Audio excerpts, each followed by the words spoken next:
শেষ দিকে এসে মানুষের ঢল নেমেছে বাণিজ্য মেলায়। ঢাকার অদূরে হলেও ক্রেতাদের উপস্থিতি আর বেচাকেনায় ব্যস্ত হয়ে উঠেছে পূর্বাচলের মেলা। বিশেষ করে সাংসারিক জিনিসপত্র, কাপড় আর বিদেশি স্টলগুলোতে ভিড় বেশি। তবে বিক্রেতারা বলছেন, যোগাযোগ ব্যবস্থার উন্নতি হলেও এখনও রাজধানীর মেলার মতো হতে পারেনি এই বাণিজ্য মেলা। রিপোর্ট করছেন আদিন সজীব। দেরিতে হলেও ক্রেতাদের এমন উপস্থিতিতেই স্বস্তি বাণিজ্য মেলার। এরই মধ্যে 4 সপ্তাহ কেটে গেছে। কেমন জমছে মেলা সে খবর অনেকেরই জানা। ঢাকা থেকে কিছুটা দূরে, কিন্তু সড়ক ভালো হয়েছে, বেড়েছে যানবাহনের সুবিধাও। এতেই কিছুটা অসুবিধা হলেও ঢাকা আন্তর্জাতিক বাণিজ্য মেলার 29তম আসরে বাড়ছে মানুষের ভিড়। ছুটির দিন ছাড়াও আসা যায় না, বাচ্চা কাচ্চা নিয়ে অনেক দূরে হয়, কিন্তু তারপরেও বছরে একদিন আসা যায় আর কি। এই বাণিজ্য মেলাটা অনেক সুন্দর, যেটা পছন্দ হইতেছে কিনতেছি। এখানে দেশীয় পণ্যের পাশাপাশি বিদেশি অনেকগুলো স্টল আছে। একে তো মেলার শেষ সময়, এর উপর ছুটির দিন।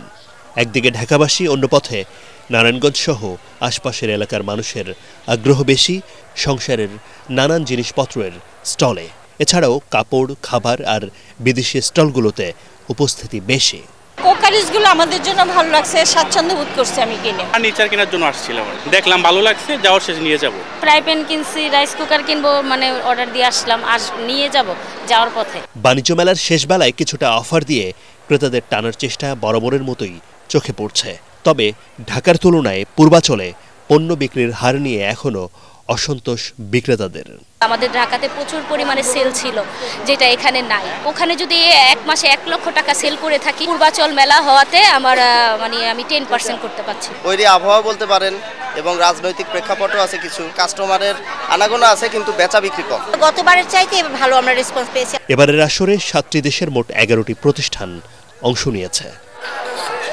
এখন আগের চেয়ে রাস্তাঘাটটা ভালো, দোকানপাটও বেড়েছে, আকর্ষণের জায়গাটাও কোনো কোনো ক্ষেত্রে বেড়েছে।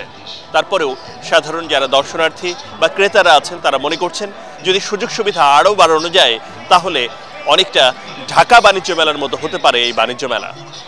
আদিন সজীব, ATN বাংলা, পূর্বাচল, রূপগঞ্জ।